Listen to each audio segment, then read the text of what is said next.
and welcome to the SEO podcast, Unknown Secrets of Internet Marketing. My name is Chris Burris, one of the owners of EWR. And my name is Matt Bertram, one of your SEO specialists. Welcome back to another fun-filled edition of our podcast. We are so excited. Like we mentioned last time, we are in the presence of sunshine-making glory. We're so excited to have Gary, and I've seen him on interviews. He kind of requests to not even attempt his last name, so I'm not going to. We've got Gary from Google. We're really excited to have this interview going. So Gary, thank you so much for joining us. Bună ziua. Is that Bună right? ziua. Yeah, that's correct. I'm impressed, actually. It doesn't happen often, but you managed Fantastic. to surprise me. That was my goal. Well, good job. What a great way to start. So we've got a list of questions. We're excited to be given some time with you, and let's just jump in. We wanted to start with, like, you recently, it looks like, have kind of a new position at Google. It may be relatively new. How do you like this new search relations team? When was that group team formed? And would you say it's fair to say that team is kind of a replacement for Matt Cutts? And are you just a glutton for punishment? You know. That's an interesting question, and something that's been brewing for. It's related to something that's been brewing for quite some time. We actually haven't changed teams. We just rebranded ourselves because originally we were called, I think, Webmaster Trends Analysts or Web Trends Analysts, and that's a confusing title. Like, internally, when we were asked, like, what are you doing, it's like, well, we are Web Trends Analysts, so we communicate a lot with external people, and then sometimes we analyze the web. And then people were just like really confused about, like, what the heck are we doing? And search relations, that describes better what we are doing, essentially. And then we just decided to go with that. Nothing really changed internally. Well, nothing at all, except now people can understand easier what are we up to, I guess.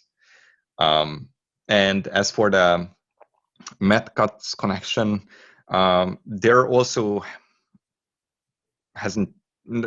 change there either. Basically, when Matt left, then we were brainstorming a lot whether we should have one person who replaces Matt or not. And we decided that there will not be one person. Basically, the person who's responsible for web spam position that Matt had initially, that was filled with by one person. I will not name him because he wants to stay anonymous for reasons. But then the communication side, that was replaced by a whole team. And some folks are less visible. Basically, they don't like the communication side of it. But then there are a few of us, like John, Martin, Daniel, and myself, who don't mind. Okay, that's an overstatement that we don't mind, but are okay with communicating externally. But it also means that we cause Twitter wars and meltdowns and all the fun stuff. We also represent Google in court sometimes. So yeah, it's basically what Matt used to do, except instead of one person being the lightning rod, now there are several. So I've seen a couple of interviews with you guys, and you really seem to have a lot of fun. I think, I'm wearing a shirt that says sarcasm on it because you're a very proud wielder of sarcasm. Seems like you guys have a lot of fun doing what you're doing. Like, what's it like working on that team? It's probably a nightmare. So, like, I mean, we've been doing internet stuff for a very long time. Like if you combine us together, then probably we have over a century experience of internet stuff. So we grew quite cynical of things. So there's lots of cynicism going on when we interact with each other. That doesn't bleed through the public communication, well, not often at least. But then we still want to have fun. So if not cynicism, then what else can you have? And then there's sarcasm. I believe that we are doing quite a good job being sarcastic. It's been pointed out quite often that people who never heard me do public speaking, for example, they would not understand what's happening, and they wouldn't understand why am I saying things and then mean different things. This is especially true in America. When I have public speaking opportunities in the States, then sometimes I confuse people, and then they just quote literally what I said, even though it was just sarcasm on my side. So Gary, when you were talking about, like, Fred, right? The update Fred, where did that fall, on sarcasm or cynicism? And if you could talk a little bit about kind of like the experience surrounding that kind of exchange. So that was cynicism at that point.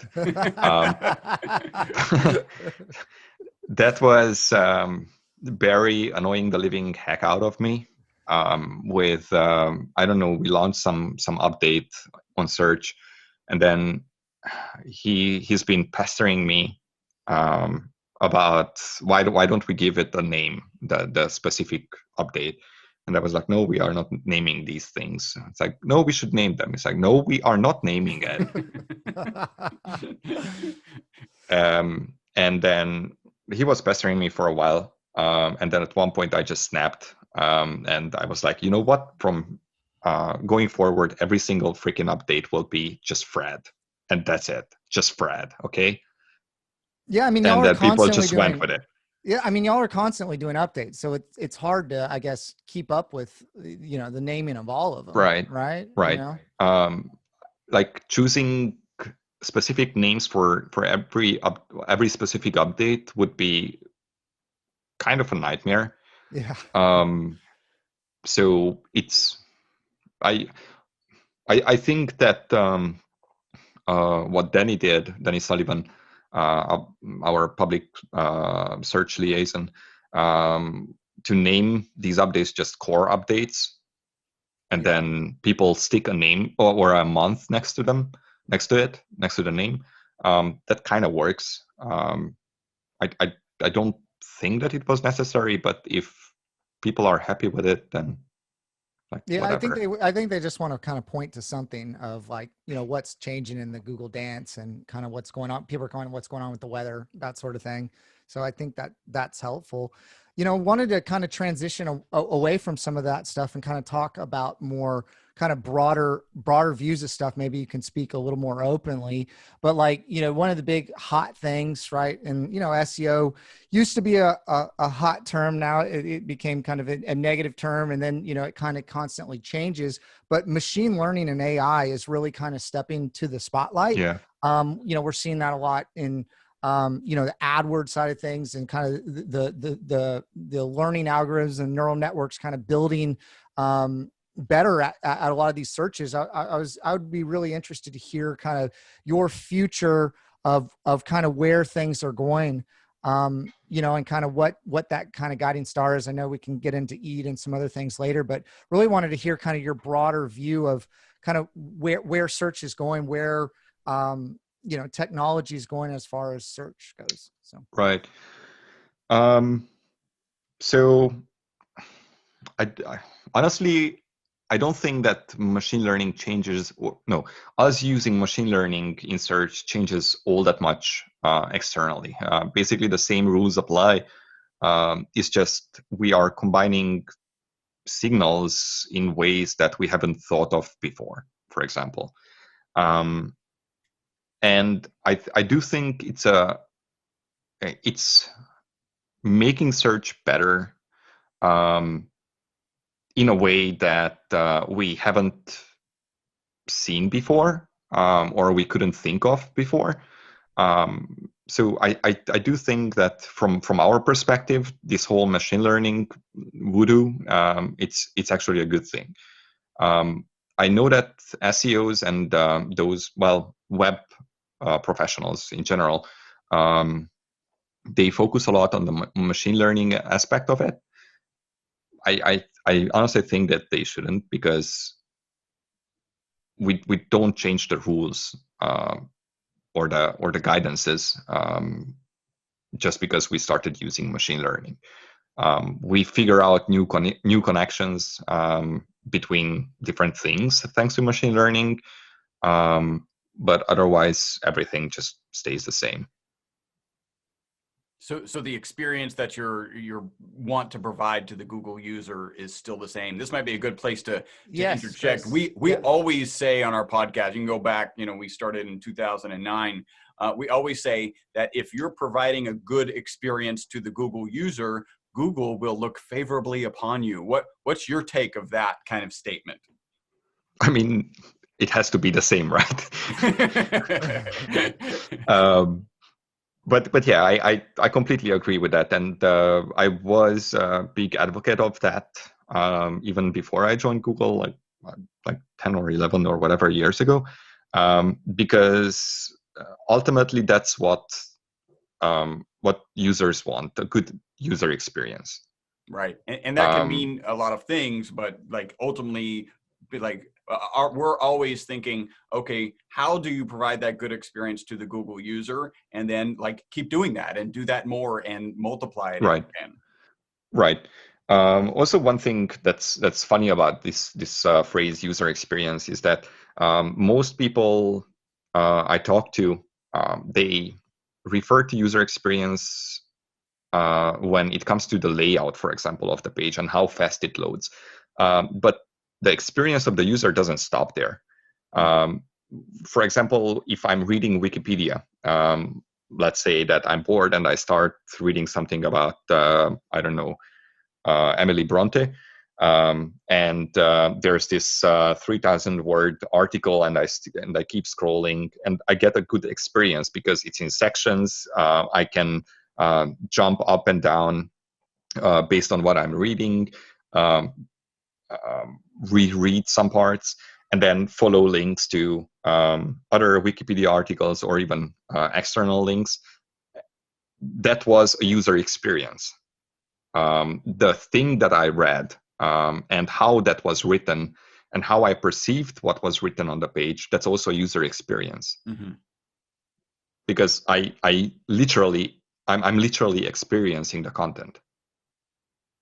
So it's the whole thing, really. Yeah, the whole thing it's not just the layout and how fast the page loads and where you placed ads or whatever.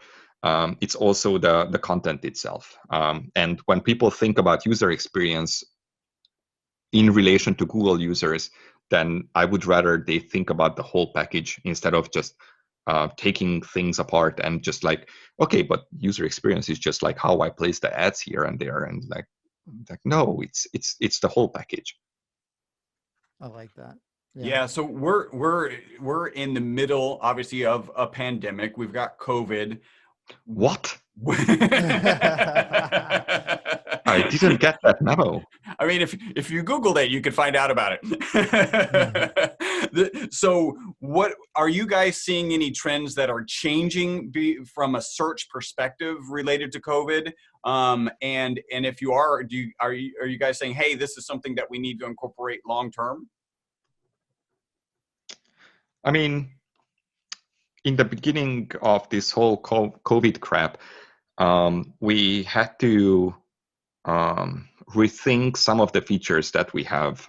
Like, for example, I don't know what the public name is for it. The the PSAs, the public service announcements, or like, for example, when you search for anything COVID nowadays, you get very specific experience on the search result page, and that we had to build out very fast from a product that was not meant to be used at that scale. Like when, for example, there's an earthquake in California or in Indonesia or whatever, then like if you search for the earthquake from that location, then you would get like a small box which says that the magnitude was this, the epicentrum was here, and whatever. But for COVID, we had to develop a complete experience where people could get relevant information from authoritative sources. That was new. That was triggered by, well, it was both our forward-thinking leaders, search leads, but also the trends that we saw in logs, that more and more people search for COVID-related crap. COVID symptoms, COVID the treatment, COVID vaccine, COVID, I don't know, South Carolina or whatever.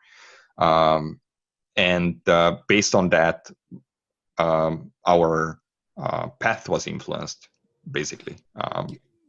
So Gary, if you apply that to kind of like consumer behavior, I know like, and I know you were on the, the local team, or I don't know what the right name was for, but like the Google My Business team, as far as, there was a lot of changes on how people are searching, how people are buying things, right. and it looks like that's going to be prolonged with what's going on. Well, maybe not. There's some announcement today that Pfizer has some, cure or whatever, but or vaccination. But like, are you seeing like permanent changes in search behavior? And I guess in every update you kind of take that into consideration as things evolve. Can you speak to kind of anything that you're seeing, or anything that on a broad level that you might be doing, or SEOs or local small businesses maybe would be good advice to take into consideration of kind of what's happening and them needing to change kind of their online presence in a way?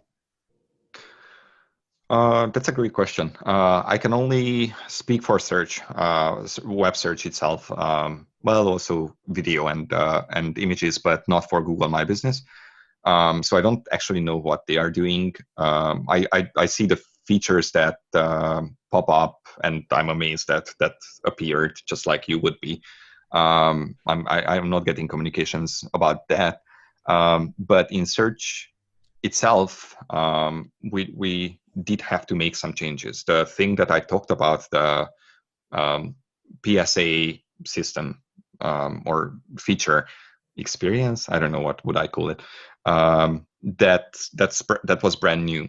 Basically, it was built up almost from scratch. And as for businesses on the internet, I would invest in a shopping cart somehow.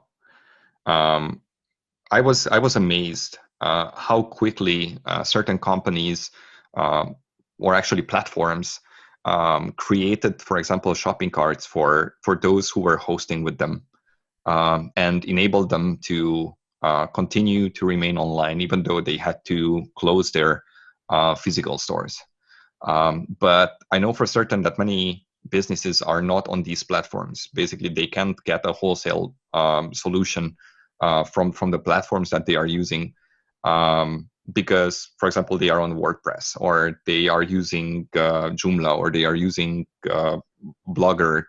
Basically, platforms that are not specifically created for such things, like selling things. And they are not they are not platforms like Etsy, for example, or WordPress.com, where you can piggyback on whatever was developed for other users, or users. So I would definitely, like, regardless of what platform are you on, I would try to find a way to sell your thing online. It doesn't have to be a physical thing, obviously. Like, you can sell, I don't know, web stamps or guest book entries or whatever. But find a way to sell online, because now we know that people are willing to buy online. They are willing to give out their credit card information to random stores, but you have to provide that experience. You have to let them give you your money. And if you don't have a shop, an online shop, then how will you do that? So I would do some research. I don't know, WordPress shopping cart or something like that on your favorite search engine. Yeah. And just make it happen, because you do have users and they are willing to buy from you, most likely. You just have to provide them the ability to actually purchase from you. I think you're right. The speed at which a lot of restaurants made it available to order online when in the past they didn't was like an appropriate response to the situation, but still impressive nonetheless.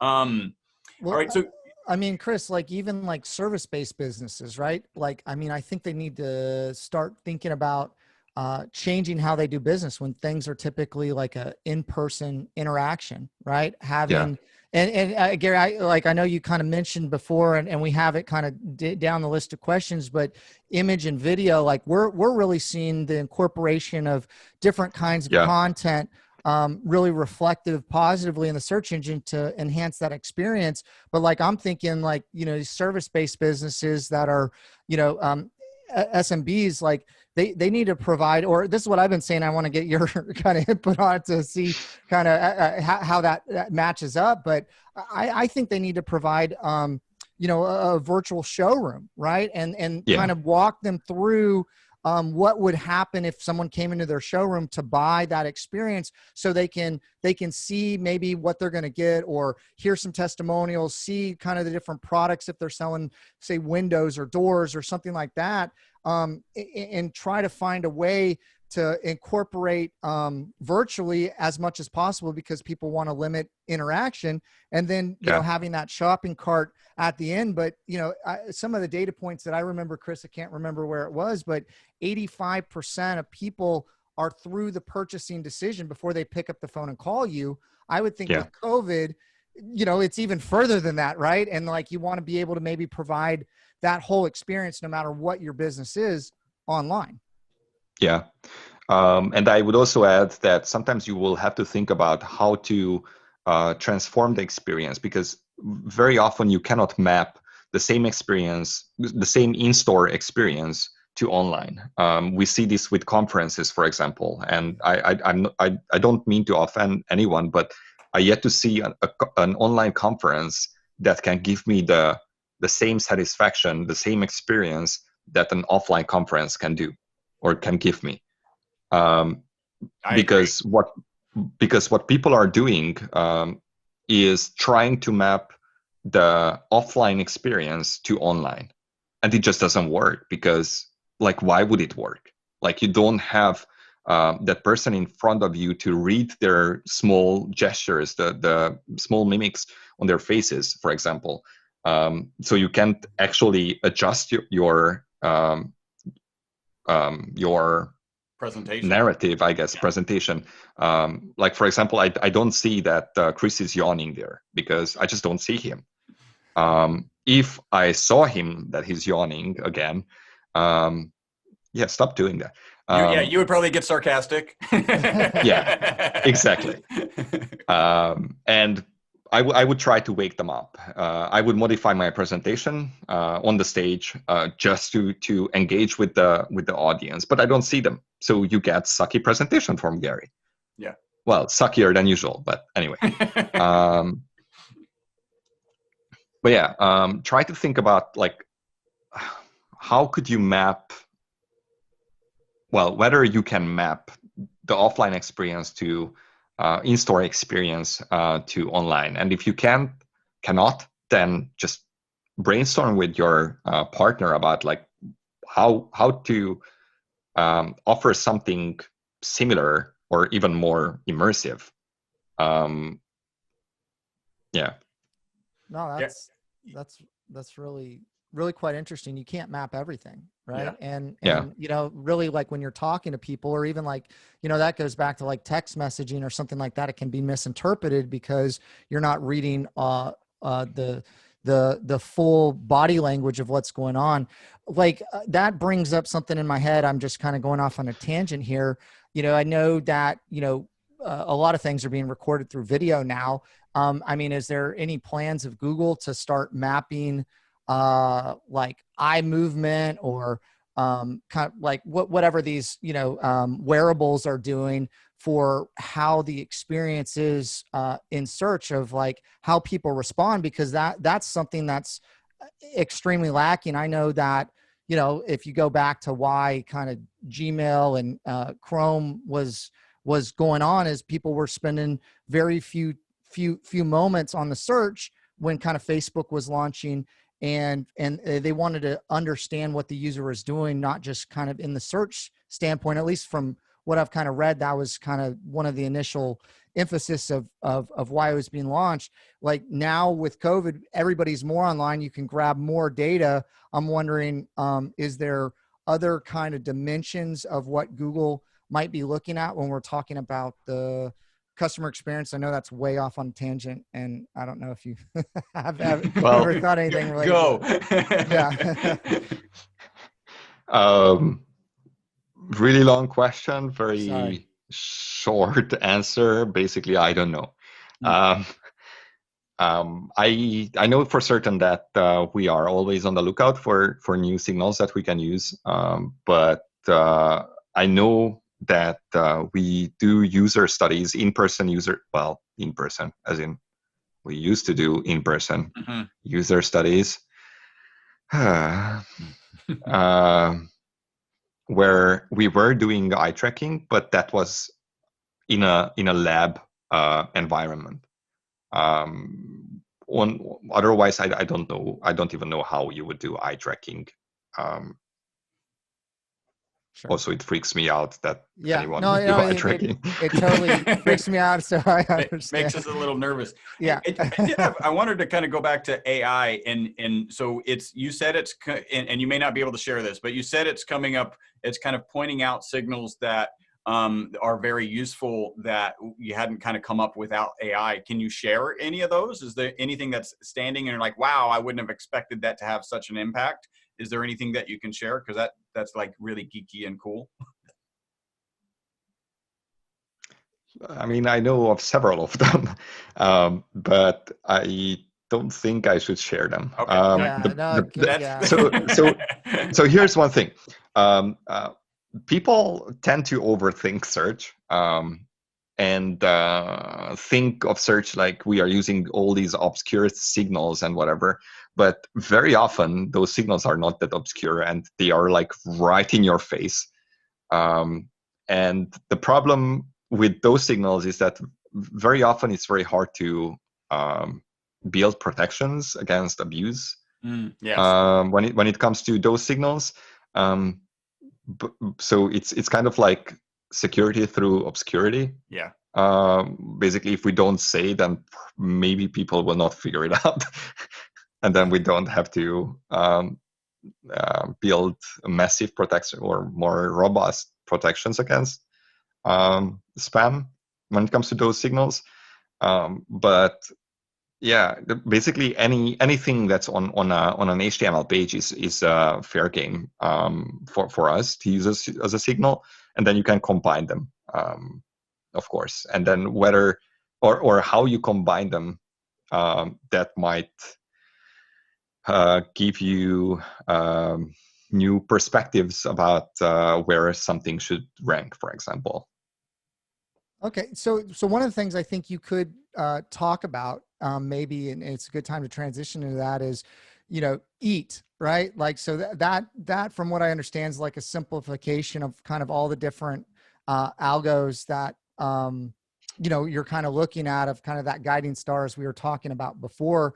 Maybe you can speak a little bit more openly on just kind of EAT in general, and what people should be doing for guidance, maybe.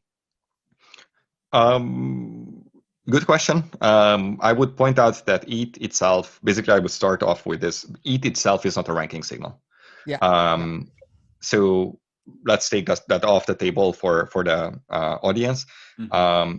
What it is an explanation for humans, basically our raters, about what our algorithms are looking for when it comes to X, quality or whatever.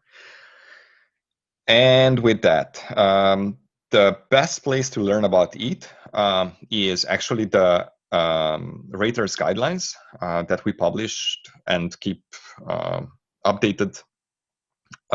If you search for it on your favorite search engine, I'm sure you will find it. I don't have the URL handy. It's a over 150 page long document. It's perfect when you want to fall asleep, because it's utterly boring. I know that I tried to read it several times. I couldn't. It's just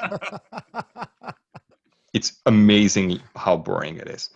It's only in English, and that's on purpose. Basically, the raters actually have to speak English, or read and understand English. So that's why we publish only in English. I don't know if that's new information, but anyway. So if you want to learn more about EAT, then raters guidelines. That's your go-to document.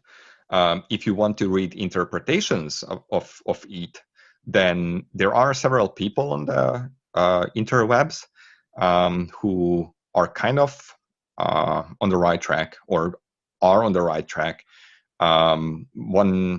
These people would be, for example, Marie Haynes, Glenn Gabe, Jennifer Slag. They are all pretty versed when it comes to EAT, and generally their interpretation is quite sane. The problem with EAT is that many people try to interpret it, and most of the stuff is batshit stupid. And is that how you really feel? I just wanted a little gut check there.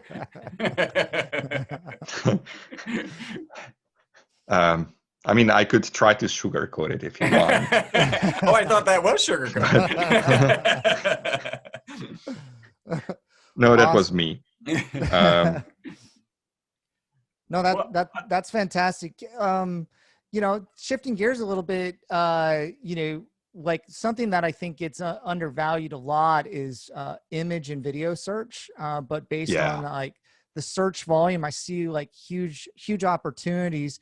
And I was curious if you could kind of talk about that on a broad level, but maybe apply it to small businesses, how they might be able to leverage it, or maybe some, examples of people that are doing it right that small businesses could look to, because I just think it's a huge opportunity that in the marketplace, because right. How many times can you write a blog about, roofing services in a particular city that's not going to be right. adding to the knowledge base or relevancy to what's already been written. But on the image or video side, there's a lot of kind of how-to explainer and things that you could do to enhance the user experience. Yeah. Fantastic question. I love both video and image search, mostly because you can discover stuff in a different way. I mean, we've been using web search for over 20 years, and it's been working for us as humans quite well. But then sometimes you need a different kind of way to discover things. Like I'm moving apartments right now. Basically, I actually have to have something that is livable if I'm staying put in Switzerland, because normally I would travel because that's my job. But now we have this freaking COVID crap, and I cannot travel. Anyway, so now I'm moving apartments, and I needed ideas about how to furnish the place. Like my old apartment is a small studio, so I didn't really have anything in there. But now the apartment is bigger. It's a little bigger, but anyway. But I do need new stuff in the apartment, and I started, as most people would, I imagine. I started with web search, but it was just not doing it for me. And then as soon as I switched to the images tab, suddenly the idea started flowing. I'm a visual type myself, so I can imagine things much easier if I see stuff. Like, for example, if I see Cecil, what's that in English? Wow, reading chair. Okay, I could remember in German and not in English. Wow, that sucks. If I see a reading chair, for example, on image search, then I can kind of envision that in the room and how it would look like in the room.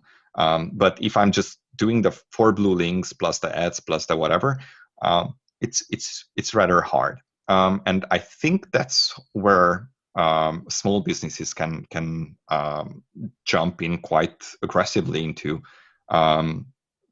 search results, because I'm fairly certain there are many people like me who are more visual, and then they would prefer to see images of things that people are selling. I was actually following a small business, a local small business, their transition to COVID era, and they are a bakery. They do have an online presence, but it was kind of plain. There was nothing special about it, and honestly, I wouldn't have gone there by myself, I guess. Like, unless I see an ad or something, and yeah, it just looked weird. And then overnight, they redesigned the whole experience when our first lockdown happened, and they put up lots of images of everything. And soon after that, those images started to show up in image search as well. And then when I was searching, for example, for what's Gipfeli, croissant, for example, then I would get on the second position, whatever that means in image search, their croissant. I recognized it because they have a logo on it, so it was also like a branding thing for them, I guess. But I clicked through and I bought a bunch of croissant for the next 2 days from them because I saw them on image search. Interesting. If I would have seen them in web search, I probably wouldn't have clicked through. So Gary, I mean, on the image search and video search, kind of, again, in broad terms, like localization, right? I mean, I'm assuming Google's taking that into consideration with your story, right, of, because I think a lot of people have shied away from it because, you know, you say you push a video out on YouTube or you put up an image, like if you can't sell, like geographically across the US or North America or across the world, and you're a local business, you know, you don't know who's going to see those images. But it sounds like to me, based on just your story, Google's taking localization into consideration. Yeah, we do. I mean, I was working on that team for I don't remember, up to 2 years. I don't actually remember for how long, where we have this signal called LDCP, language demotion country promotion, where we take into account the searcher's location, and then based on that, we boost results that are geographically relevant to them, and demote results that are in a language that they might not be interested in. So if you are, for example, targeting, I don't know, French speaking Canadians, then you can definitely do that just by creating French pages for them. That's really not new, and it's been working like that for the longest time. Yeah, but yeah, we do take into account geographic location, both of the result and the user. So I want to ask a question. So can you talk a little bit about Google's decision to include link signals surrounding no followed links, and how does this impact maybe other countries outside the US more?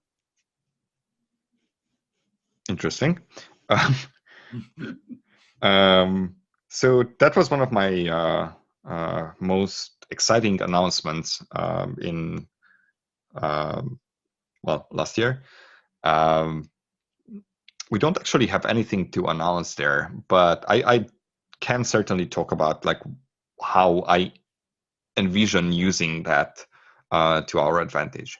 It's worth pointing out that most search engines are treating nofollow as a hint, and they've been doing that for the longest time. Like for example, if I remember correctly, Bing never agreed to use it as a directive, the nofollow signal or whatever annotation.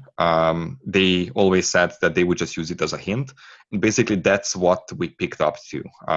We, for reasons I don't know why, we back then in 2006 maybe, we decided that we are just going to use it as a directive, but that also blinded us in many aspects. So for example, if you put up a nofollow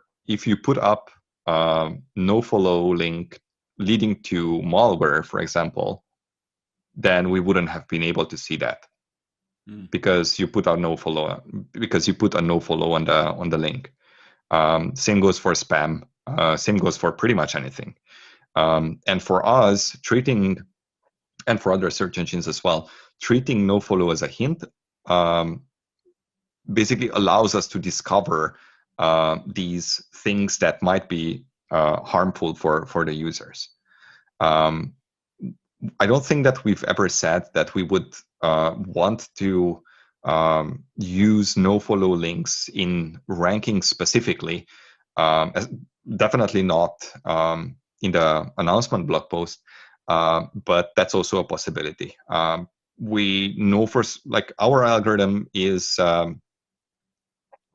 like ranking algorithms still use links quite extensively for ranking purposes, which means that if there are no links, then it's harder for us to, it's not impossible, but certainly harder to rank certain results. And there are areas of the internet, language areas, where there are just not enough links, and that basically makes our results be less optimal. Like for example, if I'm in Indonesia, I used to go to Indonesia a lot because diving, and I do speak some Indonesian, so I was searching in Indonesian, and I was amazed how bad the results were. And even for common terms, like where to buy bread, or where to buy dabu-dabu, or this weird not sauce but salad sort of thing, and the results were quite awful, quite awful many times. And when I got back from vacation and I started debugging these queries, then it was evident that the reason for that is not that we have a data void, essentially, where there are just no results or no good results for those queries. It was that we weren't able to rank those results because, for example, we didn't have enough links, and we didn't understand, we didn't have context, we didn't have link juice, I'm air quoting here, that we could use for ranking. And that's not to say that you now absolutely have to go out and buy links like a crazy person, because we, especially in the English-speaking or on the English-speaking internet, we have countless examples for sites ranking without links at all, like without incoming external links. Because here the internet is more mature. We understand the web much better because, well, we've been operating on the English internet for much longer. So you can absolutely rank without links, but in certain areas, it's just much harder. Well, and that's probably related to, like, if there aren't that many sites that have the content that fulfills the query, then, you know, great, you can rank without the links. But if you are in a competitive environment, the links start to become significantly important. Like, that just makes sense. I mean, even in competitive or for competitive queries, it's certainly possible. One of my favorite examples comes from a conference where this external person, was saying exactly the same thing, that you don't necessarily need links to rank well. And the thing that he brought up was car brand purchase or something like that. Some commercial query for a car brand, and the first result was from the brand itself. It's a smaller brand, so I guess it's more fair. And then he was doing live link analysis on that specific result, and it just had no links, no external links whatsoever. Was it a big site? Did it have a lot of like internal links? No, it's a small site. Yeah. It was a small site. The brand was clear. But then if you are online and you want to stay online, then you probably eventually will have to build out your brand anyway. Mm-hmm. And it just worked for them. And then he showed, I don't remember, 3, 4, 5 more examples where he was showing head queries where these tools like I wanted to sound smart and now I don't know these tools. I don't know, Screaming Frog, that's a link analysis tool. Yeah, okay. Wow. Oh. High five. It's internal. Oh, well, that's great. Anyway, so these link analysis tools couldn't find any external links pointing to those pages that showed up in the pole position. So it's definitely possible to do it. You just have to have good experience if we want to loop back to the beginning of the podcast. Mm-hmm. Yeah, the on page. Let me ask you this: like, you kind of brought up something you were talking about, maybe more fair, like based on kind of difficulty of search terms. You know, we deal with a lot of small businesses that we work with, and it seems to be competingly difficult to compete with the bigger brands. And I've read some things about how y'all try to kind of make it more fair. Can you speak to maybe any of those things or any kind of guidance to small business owners of how they can still continue to compete, with these bigger brands, with not the budget and internal team and things like that to still keep a level playing field in search. Right. So I will go back to my bakery example here because it's a small bakery. It's one of the more obscure bakeries. And we have several chains here that would happily ship me croissants at a better price. And this small bakery managed to beat those chains. One thing that they did really well is to recognize that there are visual types, and they optimize their images so they have more surfaces where they can come up in search results. That's one thing. The other thing is that they do something special. They are specializing in croissants. They are not trying to sell me all the kinds of breads and pretzels and croissants and bear claws and Danish, whatever. They are just specializing in croissants. But their croissants are epic. They are absolutely epic. I don't know how they make them. Like I can make croissants. I bake a lot. I can make croissants, but I have no idea how they make it. But they are just epic. So there were two things that happened. One was that people talked about their croissants in relation to the brand name that they have. They were sharing the brand on social media. They were writing about them on Facebook and Twitter and whatever. They didn't link, but that's not necessary in many cases. And then they provided a painless experience for the users to actually get the croissants. They were the first ones, I believe, the first bakery to offer close to instant delivery within the city of Zurich, meaning that they were hiring people to deliver by bikes or using bikes the croissants. Basically, they took out the oven the croissants and delivered it to your doorstep within 10-15 minutes. Wow. And that was what made them amazing and why people talked about them. So you have to think, like, when you are online, there are many sites like yours, most likely. It doesn't matter what you do, it's very likely that there's already a site like yours.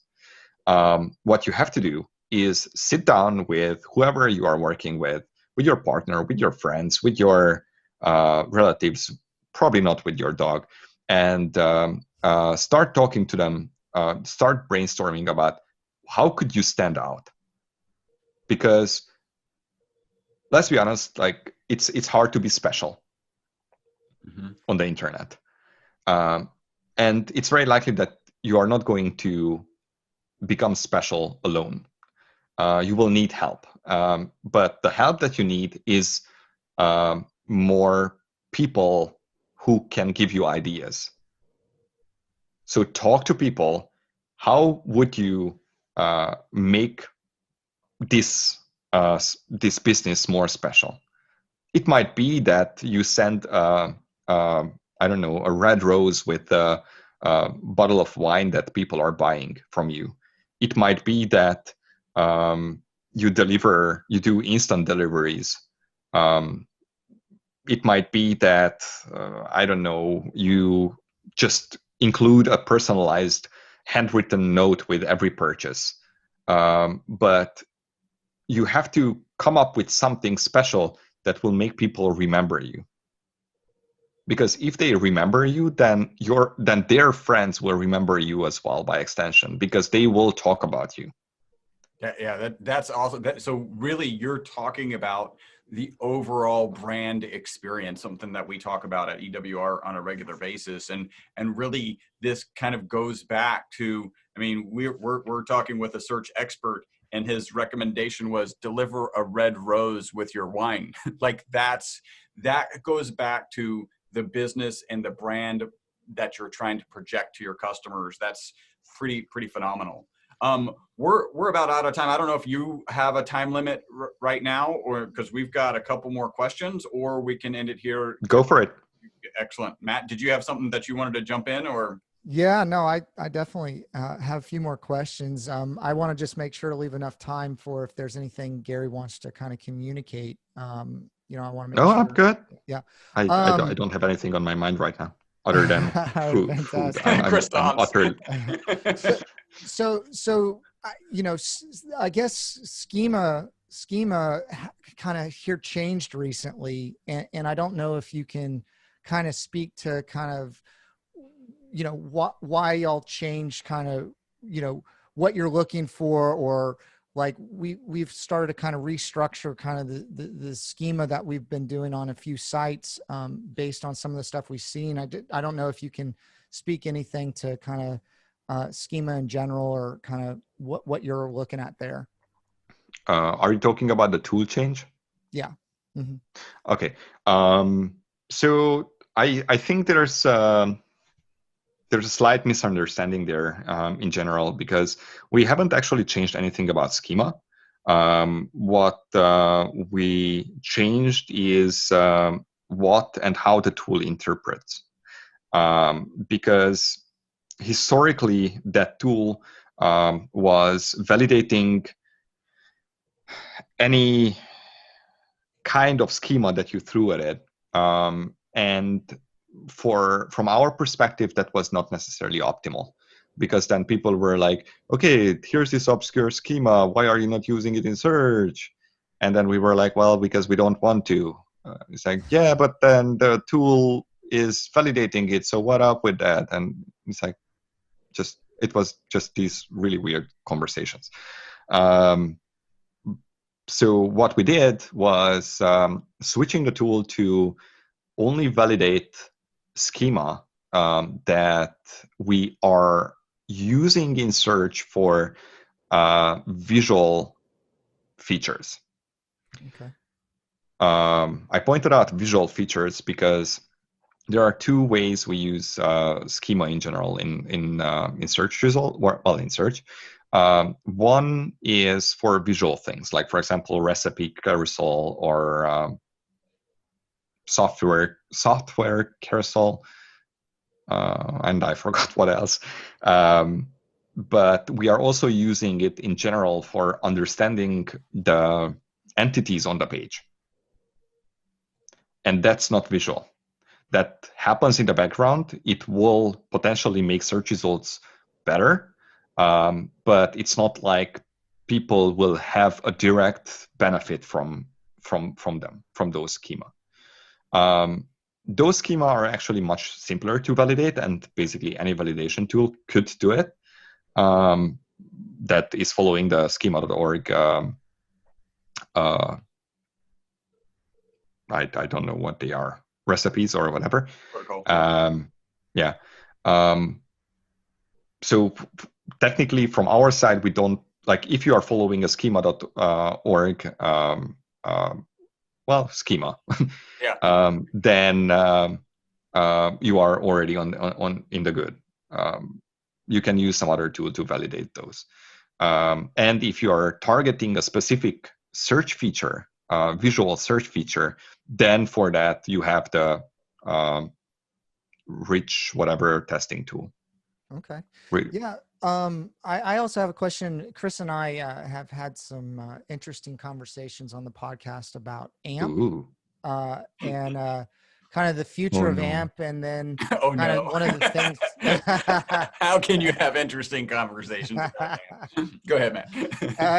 And then, you know, something that we're starting to see, and we haven't implemented it yet, but, you know, like AMP carousels, kind of the little preview pages. Load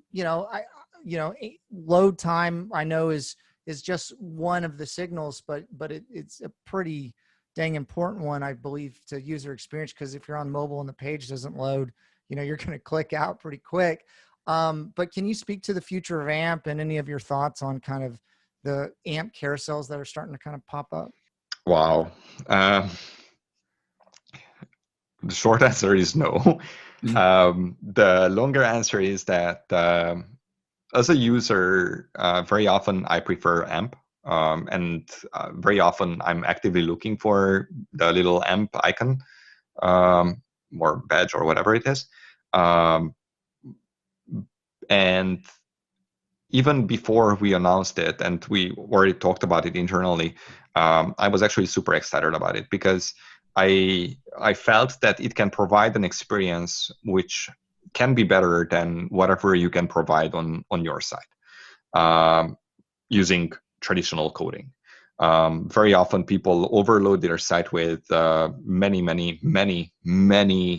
kinds of frameworks, for example, JavaScript frameworks, out of which they will use only one or two functions or instructions, which is like, the heck are you doing?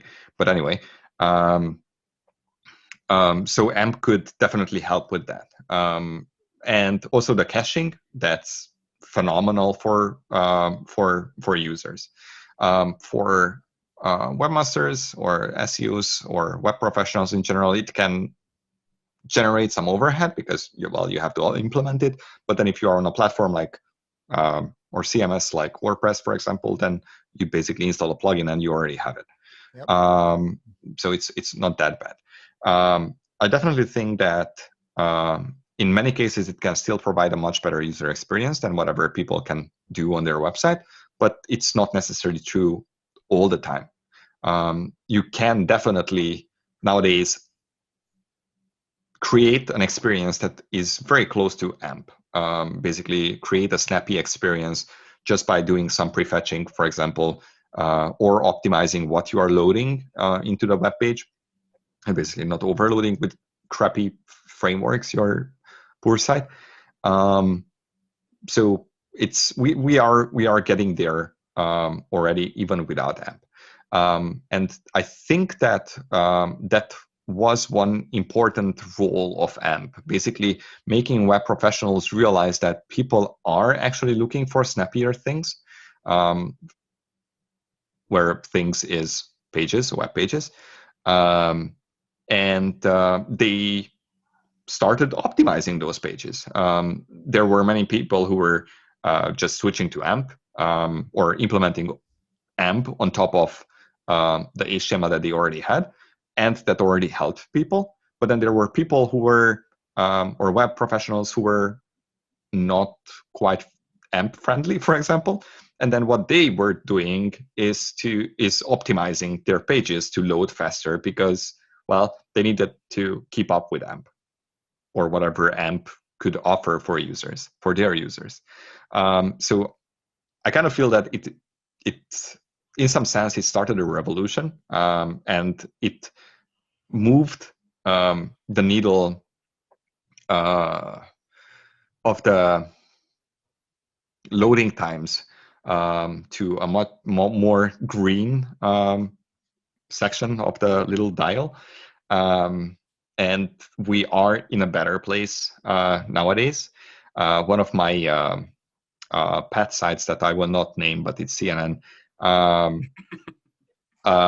It used to load in over a minute. Basically, it was just loading something. I was not even looking at one point like what it was loading, but their developers invested a lot into speeding up the site. And I believe that was partially because of AMP, because every other news site was creating this snappy experience where you could just click on a result, and very often under a result, under a second, you would get a result, basically a page, where you could consume or experience the content. But if you were loading for over a minute, or you could have first paint in only 15 seconds, then it's very likely that that click goes to somewhere else, right? I mean, if you are into CNN-like sites, then maybe you would go to Washington Post. If you're WSJ, then you would go to, I don't know, Fox News or whatever. I don't actually know. I'm making stuff up here. So yeah, I feel that it kind of started a revolution, and the web got in, or it's in a much better shape than it was a few years ago, speed-wise. I think that the team wants to eventually build on that momentum, and perhaps evolve AMP, maybe. I don't know. I'm not on the AMP team, so I don't actually know what their plans are. But on their websites, they usually publish their plans. They are not as secretive as search. Chris, I have two more quick questions. I've got one to follow up on that. So yeah, just overall, Gary, when you're actually using the web, what's your biggest pet peeve? Right. So you hinted there a little bit about time and load times, but what's like overall your nightmare experience when you're experiencing the web? Freaking pop-ups. Yeah. So actually, there are quite a few, I think. So pop-ups, that's one thing. I loathe pop-ups, and I just don't see like why would people do that, because at this point, I don't think I would be surprised if you could convert really well with pop-ups, because I mean everything has a lifetime, and I would think that people got used to pop-ups enough that they just close them at this point. So I know for certain that their conversion rate was amazing, but I'm not sure that that's still the case, mainly because people went blind. Well, pop-up blind, Yeah. as in. The second thing is that everyone thinks that they need 3,000 plus words on a page to rank, and this is very obvious on recipe sites, where basically you start from Adam and Eve, and you go through how Moses got the tablets, and then you end up at I don't know, Croissant. Julius Caesar, yeah, and then eventually you will end up at the bottom of the page in 3 lines, basically how to make croissants. And I think that's batshit stupid. And I know why people do it, but it is crazy. You don't need to do that. Especially for your own recipes. Like, for example, if you come, like, of course, if you're copying recipes, then you probably need to compete somehow with the other site you copied the recipe from. So you might need those basically first chapter of Wuthering Heights. But otherwise, it's like it's just batshit crazy. Like, no one wants that. So yeah, those are the two things that I'm absolutely nuts about. Unfortunately, I got a little used to slow loading websites, so that's not bothering me too much anymore, unfortunately. But those long-winded articles about nothing and then 3 lines on the bottom about something, that does bother me. And pop-ups, that's just no. Make them go away. Chris, great question. So yeah, 2 more quick questions if we have time for it. I have 5 more minutes. Okay. To spare. 1 more question. Yeah. So say a company is changing their name, changing their site structure, changing their domain, changing really everything about their brand, but maybe that brand's been around, say, 20 years. Right. You know, like I know in Search Console, you can kind of switch it over and it'll carry over some of the link history maybe. But you know, what kind of recommendations would you give to companies that are maybe rebranding to keep up with the times, or they're maybe they purchased, a brand and Right. they're incorporating it into their initial brand of how to carry some of that stuff through. Is there any kind of place to look for best practices, or, any kind of recommendations you would give there? Because really everything that I've read, like, there's kind of a threshold that if you change enough stuff, Google's going to consider it a brand new site, no matter kind of what you do. And I just wanted to hear kind of from the horse's So mouth. that's only partially true, because if you are using the site move tool in Search Console, then that will just move all the signals over to the new site, unless you are doing something spammy, in which case we will choose to ignore that. So I would definitely use that tool in Webmaster Tools, because in Search Console, because that's the thing that will make the signals transfer. I think one thing that many people forget when they are rebranding, for example, is how actually people work, or how their brain works. And I was tweeting about that, and I caused a little meltdown on Twitter, because the story behind the tweet was that I got an email about basically someone was phishing email addresses, and somehow they found mine. And it was a rant about how after a week we are still showing the old name for the site, even though they rebranded in our results.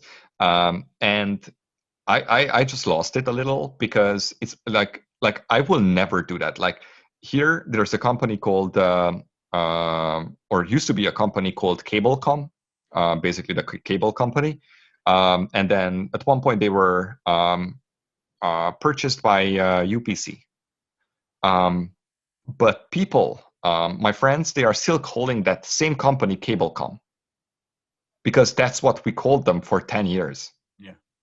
We are not calling them UPC, even though that would be the correct term. We are calling them Cablecom. Why? Well, because Cablecom never actually UPC never actually invested into teaching people the new reality that it's not Cablecom anymore, it's UPC. They are still branding some of the bills that they are sending as Cablecom member of UPC or whatever. I don't actually know how to translate it, but they are still showing Cablecom on their bills. Sometimes it shows up in ads that, and then they are amazed that people are still calling the company Cablecom and not UPC. It's like, duh! Like, you're even telling people that it's still Cablecom. Like, why would people call you UPC when you are not doing a good job calling yourself UPC? So I would invest in traditional marketing in just teaching people that you've changed. And that's a very psychological thing. It's probably not going to happen overnight. It definitely won't happen in 1 week. But eventually you can teach people to call you something else. I mean, our brain can still be taught. It's quite easy to teach the brain new things, especially simple things like this. And it can work, but it takes time and it needs investment. Like, you cannot expect people to call you something else unless you tell them repeatedly that they should call you something else. That makes sense. Yeah. Well, we're kind of I think at your time limit, so we want to thank you very much for taking the time, spending it with us. Do you want to share with our audience like how they could connect with you, or resources or things? Is there anything you'd like to share? Well, that's your email address. So actually my email address is public, because we published something on IETF as a draft standard, and so people could find my email address. I'm just not answering most of the emails that I get, because well, I don't have time. What do I want to share? Let's see. Well, don't eat yellow snow. That's one thing. Second thing is that if you have questions or comments about our work, please find John Mueller on Twitter and complain to him. I'm also on Twitter, but please don't yell at me because I'm a snowflake and I would just go in my corner and start crying. And I don't like crying, so don't do that. But don't be surprised if I'm mean to you because, well, I'm just mean in general. As the purveyor of sunshine, I like that. We'll wrap up the podcast with humming. Again, Gary, thank you so much for joining us on the podcast. Thank you. Have a wonderful rest of the year. Hopefully this COVID crap will go away in some form or another. Right. Fingers crossed. Thank you so much for joining us. Thank you for having me. Multimesk. Did I say it right? No. Finally. Thank you so much. It's Mulțumesc. Mulțumesc. Yeah. Thank you. Bye. Bye.